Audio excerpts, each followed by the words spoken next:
ইবনে মাসউদ রাদিয়াল্লাহু তাআলা আনহু তার বুকের উপরে বসলেন, ডাক দিয়ে বলে, আমাকে চিনতে পারোনি? সূরা রহমান পড়ার অপরাধে তুমি আমার কান দিয়ে রক্ত পর্যন্ত বের করে দিয়েছিলে। আমি সেই ইবনে মাসউদ। কি করতে চাও? তোমার এই কল্লাটা নবীর কাছে আমি নিয়ে যেতে চাই।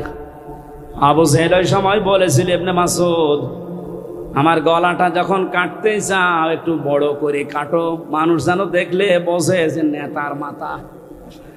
শয়তান মরে যাচ্ছে, তেজ কমছে না। এরকম টাটকা শয়তান দেশে আছে না? কোরআন শরীফ দিয়ে না, ওদের বাকারি শরীফ দিয়ে বোঝালেও বুঝবে না।